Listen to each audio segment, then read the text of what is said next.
हद है, ये कृष्णा कहाँ गायब हो गया है? इन वक्त पे फोन ही नहीं उठा रहा है। कहीं सारा प्लान चौपट ना हो जाए।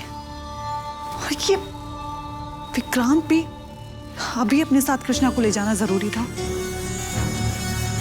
अगर हम आधे घंटे के अंदर एयरपोर्ट नहीं निकले तो हमारी तो फ्लाइट मिस हो जाएगी। और वैसे भी इस समय विक्रांत का सारा ध्यान सुधीर के ऊपर है। यही तो मौका है हमारा यहाँ से भागने का। कौन भाग रहा है? कोई भी नहीं। कोई तो नहीं भाग रहा। और वैसे भी सिंघानिया परिवार से पूछे बिना तो यहाँ हवा भी नहीं बहती। करेक्ट। पर हमने तो कुछ ऐसे ही सुना ना। वो एक्चुअली मैंने कुछ फ्लावर्स ऑर्डर किए हैं तो वो उन्हें भागते हुए लेकर आ रहा है। ओह, पर काव्या, हमारे यहाँ तो ऐसा कोई धावक नहीं है। धावक? अरे जो दौड़ने वाले को धावक कहते हैं। हाँ, सही। You mean runner? हाँ, रनर। नाइस। अच्छा, ये सब छोड़िए, आप ये प्रसाद लीजिए, अन्यथा पाप चढ़ेगा। वैसे भाभी जी, आप में और भ्राताश्री में कुछ समय पूर्व घनघोर युद्ध अर्थात कलेश चल रहा था क्या? शायद आप लोगों को कोई गलतफहमी हुई है। Excuse me. अच्छा, ठीक है।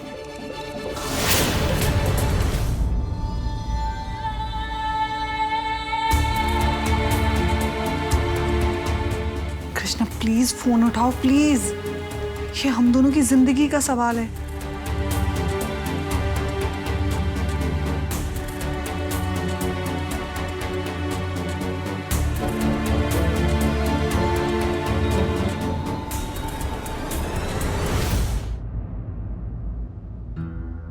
ये हमारे जीवन का प्रश्न है जो कि केवल और केवल हमारे पति परमेश्वर जी से ही जुड़ा हुआ है। और वो है कि पिछले 2 घंटे से 5 बार फोन किया परंतु एक बार भी फोन नहीं उठाया।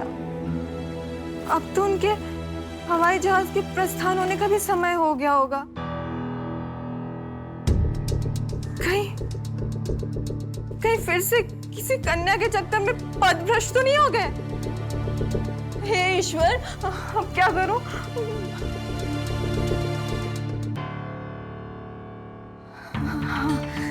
धन्य हो। वो है ना फोन वाली स्थान सूचक पद्धति, अर्थात क्या कहते हैं, जीपीएस। हाँ, जीपीएस। अभी पता लगाती हूँ कहाँ है वो।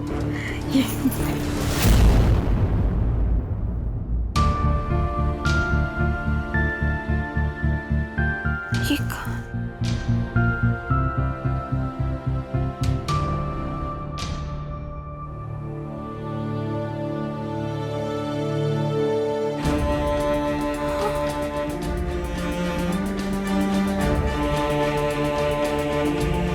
ईश्वर, ये क्या हो गया?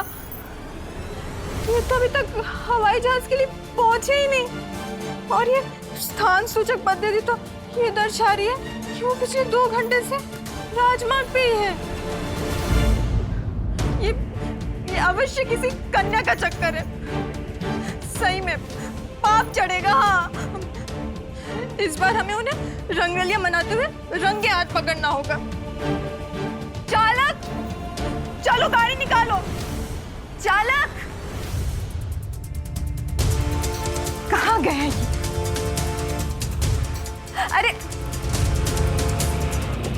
अरे शीघ्र चलो और सीधा राजमार्ग की तरफ, अन्यथा पाप चढ़ेगा। हाँ, अब चलो जल्दी, देख क्या रहे हो?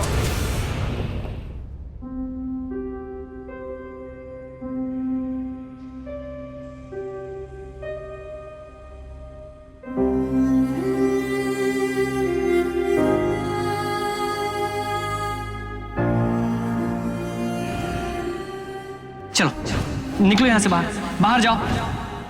आज तेरे बेटे ने पहली जीत हासिल की है, पर मैं तुझे चाह के भी नहीं बता पा रहा। जिस उम्र में हाथ सिर्फ आशीर्वाद के लिए उठनी चाहिए, उस उम्र में इन्हें अपने हाथ से खाना बनाना पड़ रहा है। जिस उम्र में इन्हें तीर्थ यात्रा करनी चाहिए, उस उम्र में काल कोठरी में बंद करके रखा जा रहा है।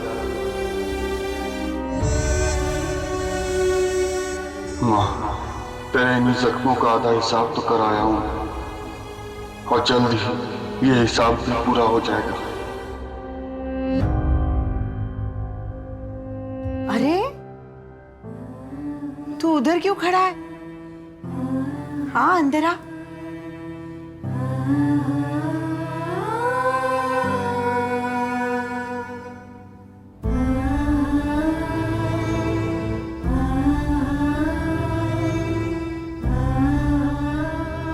तेरी आंखों में आंसू?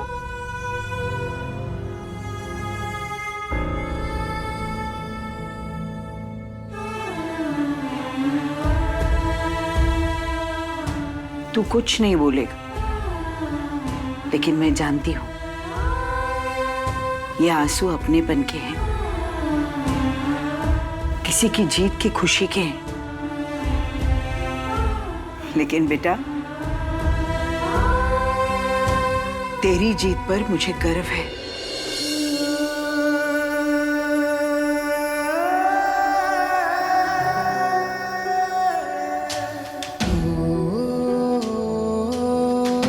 हाँ हाँ, जानती हूं। अब तू कहेगा तू मेरा बेटा नहीं है। अरे लेकिन मैं तेरी माँ जैसी हूं, तो माँ के लिए ये एकने वाला खा ले।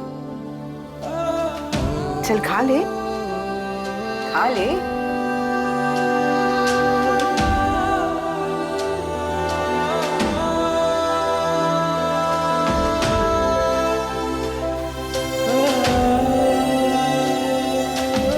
ये लड़का भी बड़ा अजीब है, मुझे तो समझ ही नहीं आता इसका कुछ भी।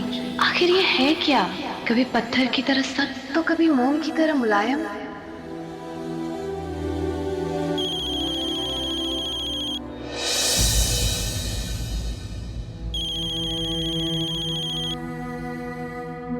काव्या, अरे वहां क्यों खड़ी है? अंदर आ। लो मिस्टर बॉडीगार्ड, मैं तुम्हें कहाँ नहीं ढूंढ रही और तुम यहाँ बैठे हो। एनीवेज, मुझे तुम्हारी मेडिकल रिपोर्ट्स देखनी है, उसमें कुछ गड़बड़ है। दो। दादी, आप अपने हाथों से प्यार से सिर्फ कृष्णा को खिलाओगी, मुझे नहीं खिलाओगी? अरे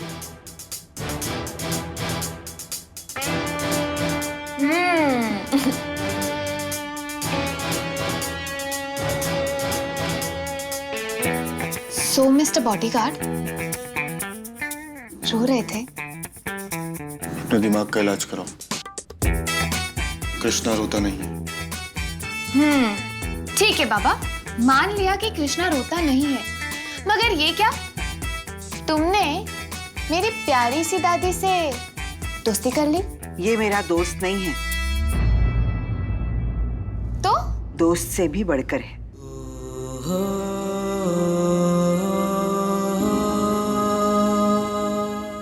मिस्टर बॉडीगार्ड, तुम ना एकदम वो हो। वो क्या? अरे वो नारियल, नारियल की तरह बाहर से एकदम सख्त और अंदर से एकदम मुलायम। हाँ, तुम मेरी तारीफ कर रही हो या बुराई? दोनों भी। आप मुझे खिलाओ।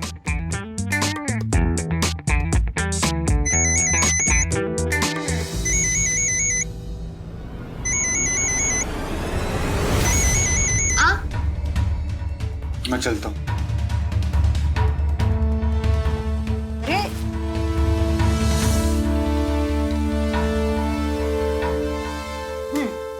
अच्छा हुआ चला गया, एकदम खड़ूस है, खड़ूस। और वैसे भी अब मेरे पास बहुत अच्छा चांस है। पूछो क्या? मेरी प्यारी सी दादी ने जो इतना सारा खाना बनाया है, वो सारा का सारा मैं खाऊंगी, वो भी आपके हाथों से। हाँ, कितनी प्यारी बच्ची है, कहीं से भी सिंघानिया खानदान की बच्ची नहीं लगती। कांटों के बीच गुलाब उगाया है। तेरी लीला अपरंपार है भगवान।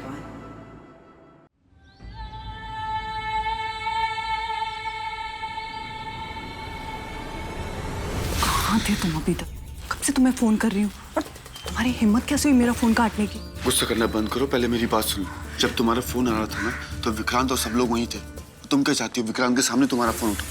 देखो अपनी सफाई बाद में देना। अगर हम 15 मिनट में यहाँ से नहीं निकले तो हमारी फ्लाइट छूट जाएगी। अगर तुमने मेरी बात नहीं सुनी तो हमारा जीना छूट जाएगा। तुम साफ साफ कहो कहना क्या चाहते हो। और अभी मैं तुम्हारी शायरी सुनने के मूड में बिल्कुल भी नहीं। तुम्हारे मूड का तो पता नहीं, लेकिन विक्रांत ने जो सुधीर के साथ किया है ना, वो सुन के तुम्हारे होश उड़ जाएंगे।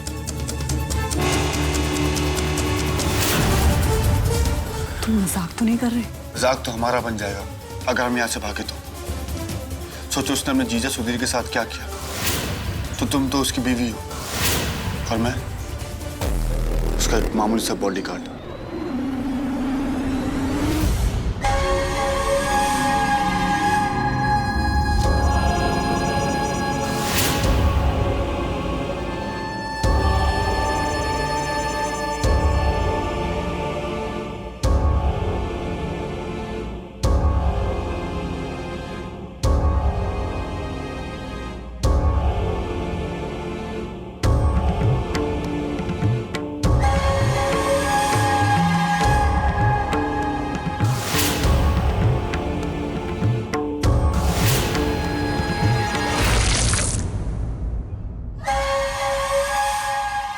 तू ये भी नहीं जानता कि मैं ठंडा पानी नहीं पीता हूं। 13 साल से इस घर का नमक कर रहा है, लेकिन ये नहीं जानता कि मालिक क्या खाता है और क्या पीता है। इस घर का नौकर हो या रिश्तेदार, किसी का होश ठिकाने पे नहीं है। लेकिन तुम लोग ये भूल गए हो कि विक्रांत सिंघानिया आज छह के होश ठिकाने लगा देता है। विक्रांत!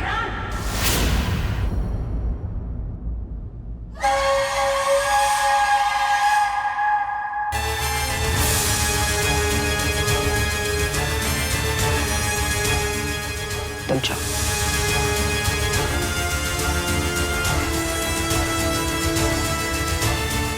तो सब क्या है? क्या हो रहा है? कुछ नहीं भाई। जे सुधीर कहीं दिखाई नहीं दे रहा। जे तुमने उसके साथ कुछ गलत तो नहीं किया ना? तो फिर जवाब देने में तकलीफ क्यों? नहीं, इस वक्त मुझसे कोई भी सवाल और जवाब मत कीजिए प्लीज। कृष्णा, वो कृष्णा कहाँ है?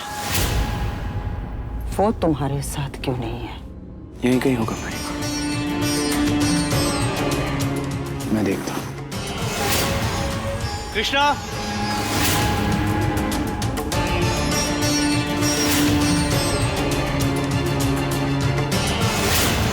माला गले बला टले।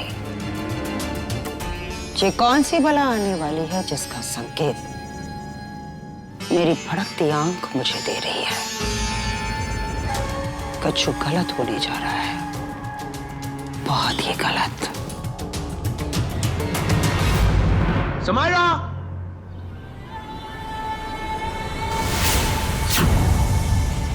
तुम यहाँ क्या कर रही हो? वो मैं ये बकरी की तरह मैं क्या कर रही हो? हाँ? मैं कृष्णा को बोल रही थी कि मुझे बाहर जाने के लिए अपनी गाड़ी का इंतजाम। तुम नहीं जानते कि विक्रांत सिंघानिया से पूछे बगैर तुम क्या तुम्हारा साया भी यहां से बाहर नहीं जा सकता। याद रखना, मेरी आंखें तुम पर हैं।